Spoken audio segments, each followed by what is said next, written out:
Hi ಎಲ್ಲರಿಗೂ ನಮಸ್ಕಾರ. ಇವತ್ತಿನ ವಿಡಿಯೋದಲ್ಲಿ ಮೊಟ್ಟೆ ಸಾರು ಮಾಡಿ ತೋರಿಸ್ತಾ ಇದ್ದೇನೆ. ಈ ವಿಧಾನದಲ್ಲಿ ಮೊಟ್ಟೆ ಸಾರು ಮಾಡಿದರೆ ಕುಚ್ಚಲಕ್ಕಿ ಅಥವಾ ವೈಟ್ ರೈಸ್ ಜೊತೆ ಊಟ ಮಾಡಲಿಕ್ಕೆ ತುಂಬಾ ರುಚಿಯಾಗಿರ್ತದೆ.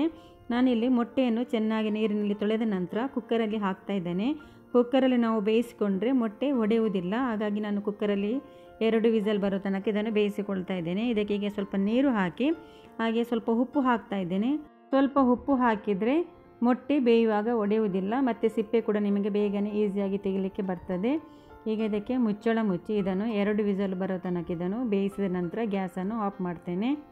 ಈ ರೀತಿ ಬೇಯಿಸುವುದರಿಂದ ಮೊಟ್ಟೆ ಬೇಗನೂ ಬೇಯುತ್ತದೆ ಮತ್ತು ಒಂದು ಮೊಟ್ಟೆ ಕೂಡ ಒಡೆಯುವುದಿಲ್ಲ ಮತ್ತು ಪದೇ ಪದೇ ನೋಡಬೇಕಾಗಿಲ್ಲ. 2 ವಿಸಲ್ ಆದ ತಕ್ಷಣ ಗ್ಯಾಸನ್ನು ಆಫ್ ಮಾಡಿದರೆ ಆಯಿತು. 2 ವಿಸಲ್ ಆದ ನಂತರ ಗ್ಯಾಸ್ ಆಫ್ ಮಾಡಿಟ್ಟು ಈಗ ನೋಡಿ ವಿಸಲೆಲ್ಲ ಹೋದ ನಂತರ ಕುಕ್ಕರ್ ಓಪನ್ ಮಾಡ್ತಾ ಇದ್ದೇನೆ.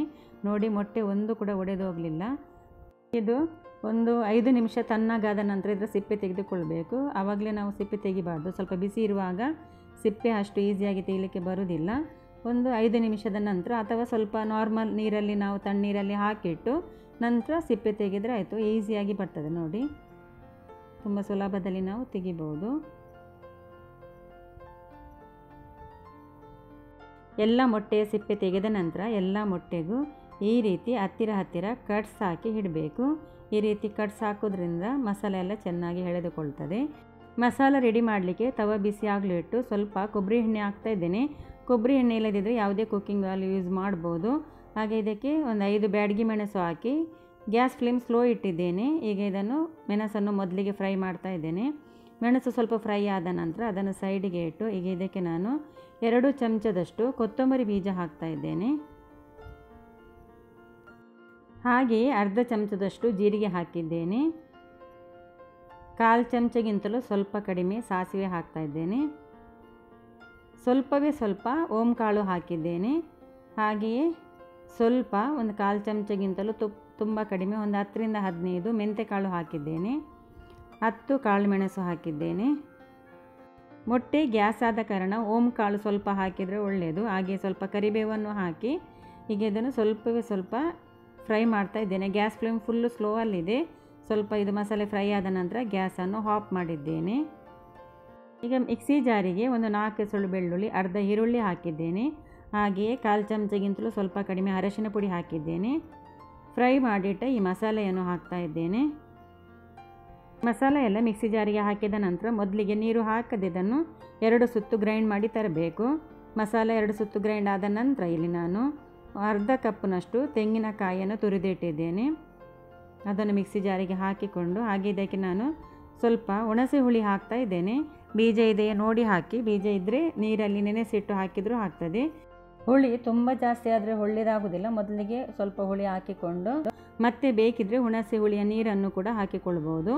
ಈಗ ಇದಕ್ಕೆ ನೀರು ಹಾಕಿದ್ದನ್ನು ನುಣ್ಣಗೆ ಗ್ರೈಂಡ್ ಮಾಡಿ ತಂದಿದ್ದೇನೆ. ನೋಡಿ ಈಗ ಇದನ್ನು ಬೇರೆ ಪಾತ್ರೆಗೆ ಹಾಕಿಕೊಂಡು ಹಾಗೆ ಮಿಕ್ಸಿ ಜಾರಿಗೆ ನಾನಿಲ್ಲಿ 1 ಲೋಟದಷ್ಟು ನೀರನ್ನು ಕೂಡ ಹಾಕಿದ್ದೇನೆ. ಈಗ ಒಮ್ಮೆ ಇದು ಎಷ್ಟು ತೆಳು ಬೇಕಂತ ನೋಡಿಕೊಂಡು ಮತ್ತೆ ನೀರನ್ನು ಹಾಕಿಕೊಳ್ಬೇಕು. ಈಗ ಇದು ನೋಡಿ ದಪ್ಪ ಅಂತ ಕಾಣ್ತಾ ಉಂಟು, ಹಾಗಾಗಿ ನಾನಿಲ್ಲಿ ಇನ್ನೂ ಸ್ವಲ್ಪ 1 ಗ್ಲಾಸ್ನಷ್ಟು ನೀರನ್ನು ಹಾಕ್ತಾ ಇದ್ದೇನೆ. ತುಂಬ ತೆಳು ಸಹ ಮಾಡಲಿಕ್ಕಿಲ್ಲ, ತುಂಬ ದಪ್ಪ ಸಹ ಮಾಡಬೇಕಾಗಿಲ್ಲ.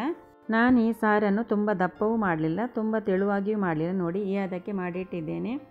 ಈಗ ಇದಕ್ಕೆ 1 ಟೊಮೆಟೊ ಮತ್ತು ಅರ್ಧ ಈರುಳ್ಳಿಯನ್ನು ತುಂಬ ಚಿಕ್ಕದಾಗಿ ಕಟ್ ಮಾಡಿ ಹಾಕ್ತಾ ಇದ್ದೇನೆ.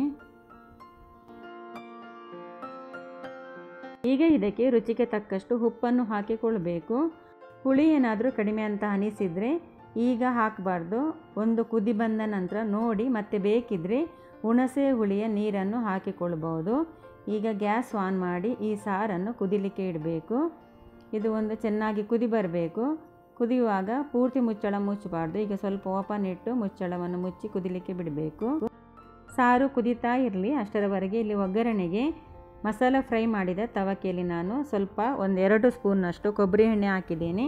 ಕೊಬ್ಬರಿ ಎಣ್ಣೆ ಸ್ವಲ್ಪ ಬಿಸಿಯಾದ ನಂತರ ಇದಕ್ಕೆ ಒಂದು 1/4 ಚಮಚದಷ್ಟು ಸಾಸಿವೆ ಹಾಕಿದ್ದೇನೆ. ಸಾಸಿವೆ ಸರಿಯಾಗಿ ಚಟಪಟ ಸಿಡಿದ ನಂತರ 5-6 ಎಸಳು ಬೆಳ್ಳುಳ್ಳಿಯನ್ನು ಜಜ್ಜಿ ಹಾಕಿ ಈ ಬೆಳ್ಳುಳ್ಳಿ ಚೆನ್ನಾಗಿ ಫ್ರೈ ಆಗಬೇಕು. ಹಾಗೆ ಸ್ವಲ್ಪ ಇಲ್ಲಿ ನಾನು 1/4 ಚಮಚದಷ್ಟು ಇಂಗು ಪುಡಿ ಹಾಕಿದ್ದೇನೆ. ಇಂಗು ಹಾಕಿದ ನಂತರ ಇದನ್ನು ಚೆನ್ನಾಗಿ ಈ ಬೆಳ್ಳುಳ್ಳಿ ಫ್ರೈ ಆಗುವ ತನಕ ಫ್ರೈ ಮಾಡಿಕೊಳ್ಬೇಕು.